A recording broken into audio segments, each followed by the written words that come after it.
Metro ఉదయం news కి స్వాగతం. వరంగల్ జిల్లా నరసంపేట పట్టణంలో ఆర్ఎండ్బి గెస్ట్ హౌస్ వద్ద మరో గ్రంథాలయ ఉద్యమంలో భాగంగా లీడ్ లైబ్రరీ లిబరేటరీ సెంటర్ వ్యవస్థాపకుడు కాసుల రవికుమార్ ఆధ్వర్యంలో యాత్రను ప్రారంభించారు. ఈ కార్యక్రమానికి ముఖ్య అతిథులుగా హాజరయ్యారు సిద్ధార్థ విద్యా సంస్థల చైర్మన్ కంది గోపాలరెడ్డి, డాక్టర్ జైడు, వరంగల్ జిల్లా కాంగ్రెస్ పార్టీ అధికార ప్రతినిధి తక్కలపల్లి రవీంద్రరావు, జీజుల సాగర్ హాజరై జెండా ఊపి యాత్రను ప్రారంభించారు.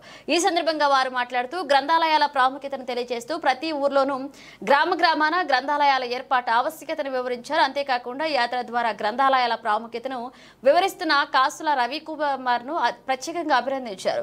వారు భవిష్యత్తులో మరెన్నో కార్యక్రమాలు చేపట్టాలన్నారు. ఇక అనంతరం కాసుల రవికుమార్ మాట్లాడుతూ గ్రంథాలయాల విశిష్టతను ప్రతి ఒక్కరికి తెలియజేయడమే లక్ష్యంగా యాత్ర కొనసాగిస్తున్నామన్నారు. ఈ యాత్రను 10 రోజుల పాటు వరంగల్, హన్మకొండ, కరీంనగర్, హైదరాబాద్, ఖమ్మం ఏరియాల్లో నిర్వహిస్తున్నట్లుగా చెప్పారు. ఈ కార్యక్రమంలో రఘుపతి, కాసుల శోభారాణి, కొబ్బరికాయలు, సాంబయ్య పాల్గొన్నారు.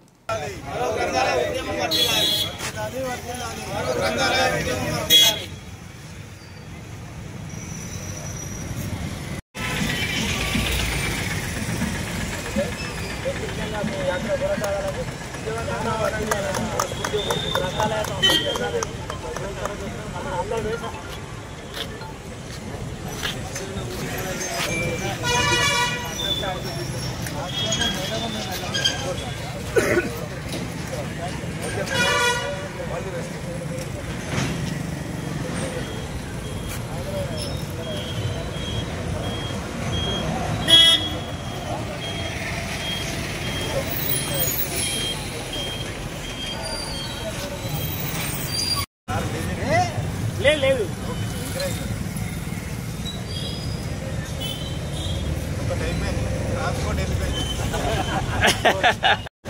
మరో గ్రంథాల ఉద్యమం మరో గ్రంథాల ఉద్యమం మరో గ్రంథాల ఉద్యమం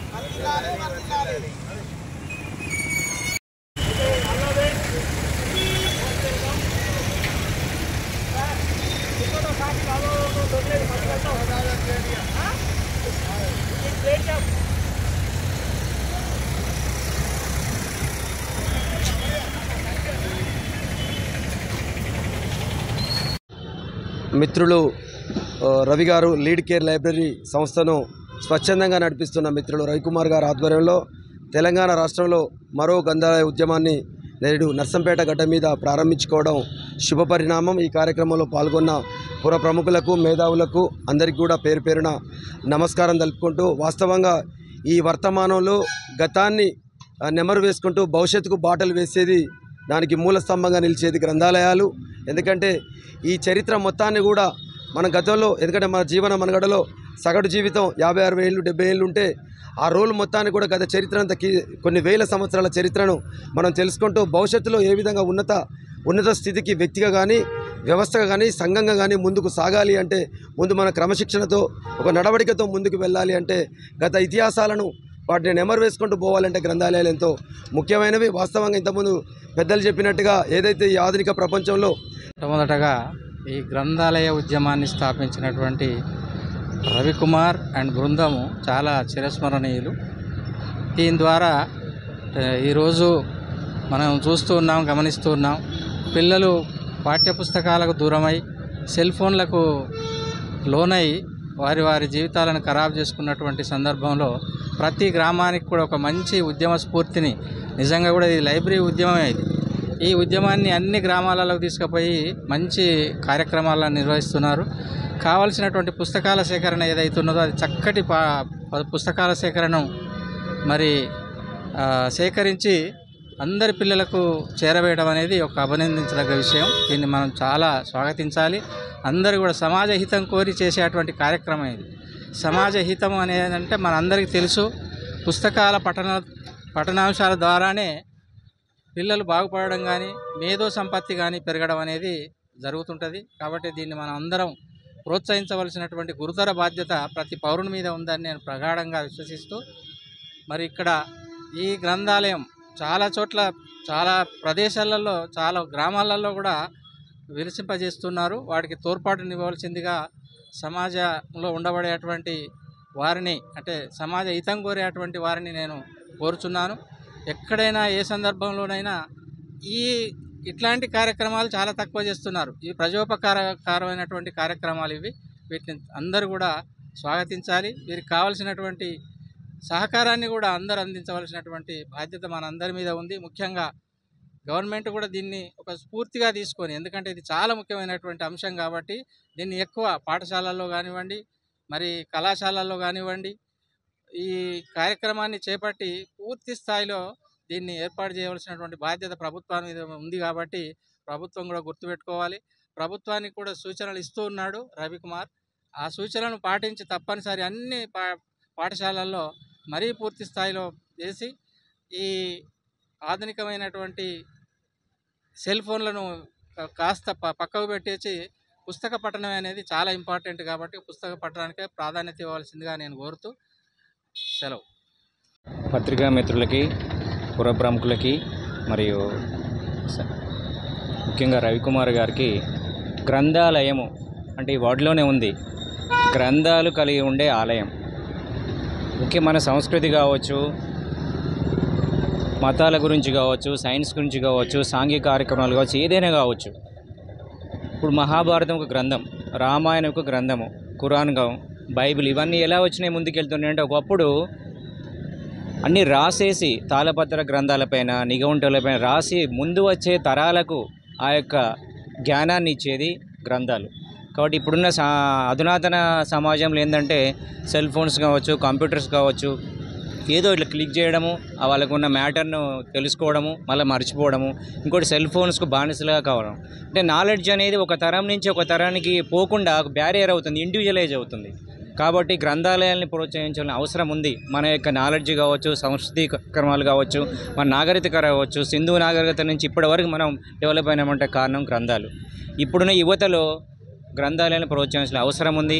కానీ ఇది ఒక వ్యక్తిగా చేసేది కాకుండా ఒక శక్తిగా, ఒక సంస్థగా, మరియు గవర్నమెంట్ ముందుకొచ్చి, ఇప్పుడు గవర్నమెంట్ తరఫున రవీంద్రరావు గారు ఉన్నారు, ఇదే విషయాన్ని ఎమ్మెల్యే గారికి కావచ్చు, ఎడ్యుకేషన్ మినిస్టర్ కావచ్చు, రిప్రజెంటేషన్ మేము కూడా ఇచ్చేందుకు రెడీ ఉన్నాము. సో ఇవన్నీ ఒక ఉద్యమంగా ముందుకెళ్తే, ముఖ్యంగా యూత్ అనేది డైవర్ట్ కాకుండా, అడిక్షన్ కాకుండా, చెడు వ్యసనం దూరంగా ఉండకుండా, అంటే ప్రతి ఇల్లు ఒక లైబ్రరీగా మారాలి, ప్రతి ఇల్లు గ్రంథాలయంగా మారాలనేది నా వ్యక్తిగతంగా నా యొక్క అభిప్రాయము.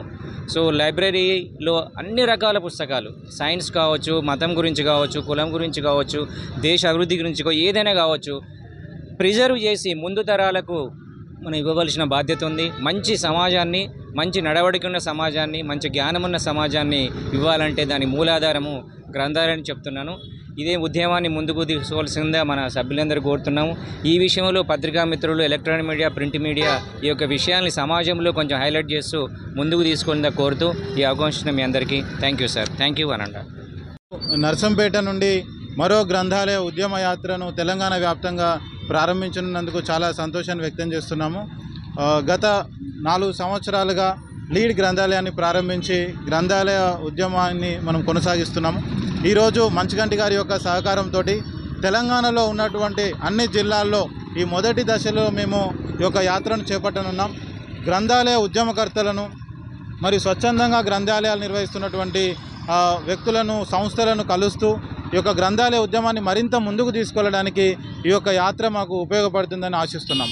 అండ్ దాదాపు ఒక 10 రోజుల పాటు నిర్వహించినటువంటి ఒక యాత్రలో ప్రభుత్వాలకు సంబంధించినటువంటి అధికారులను మరియు ప్రైవేట్ సంస్థల్లో ఉన్నటువంటి వ్యక్తులను కూడా వారి యొక్క సహకారాన్ని పాఠశాలల్లో మరియు ప్రతి మారుమూల గ్రామాలలో కూడా గ్రంథాలయాలను ఏర్పాటు చేసే విధంగా కృషి చేయవలసిందిగా కోరనున్నాం. అండ్ మళ్ళీ ఈ యొక్క యాత్రలో భాగంగా ఎందరో మంది స్వచ్ఛందంగా గ్రంథాలయాలను నిర్వహిస్తున్నారు. వారి యొక్క పూర్తి సహకారాన్ని, మేధావుల యొక్క సహకారాన్ని, ప్రజాప్రతినిధుల యొక్క సహకారాన్ని, విద్యాశాఖ యొక్క అధికారుల యొక్క సహకారాన్ని తీసుకొని ప్రభుత్వ పాఠశాలల్లో, ప్రైవేట్ పాఠశాలల్లో లైబ్రరీ పీరియడ్ని ఖచ్చితంగా చేయాల్సిందిగా కోరుతూ ఈ యొక్క ఉద్యమాన్ని కొనసాగించేటువంటి ప్రయత్నం చేస్తున్నాము. ఈ యొక్క నర్సంపేట గడ్డ నుంచి, మన యొక్క ప్రాంతం నుంచి ఈ యొక్క యాత్ర ప్రారంభం కావడం చాలా సంతోషం. మీ అందరి యొక్క సహాయ సహకారాలు ఈ యొక్క యాత్ర విజయవంతం కావడం ఆశిస్తున్నాం. 10 రోజుల పాటు కొనసాగుతుంది సార్. నర్సంపేట నుండి ప్రారంభమై మన వివిధ జిల్లాల నుండి, ముఖ్యంగా వరంగల్, హన్మకొండ, జనగాం, భువనగిరి, హైదరాబాద్, జహీరాబాద్, మొదటి దశలో జహీరాబాద్ మన లైబ్రరీ వరకు కొనసాగించనున్నాం. తిరుగు ప్రయాణంలో కరీంనగర్, ఇలా ఖమ్మం నుండి మళ్ళీ నర్సంపేటకు చేరుకుంటుంది. థ్యాంక్ యూ అండి. గ్రంథాలయ ఉద్యమం ప్రతి ఇంటి నుంచి మొదలు కావాలి.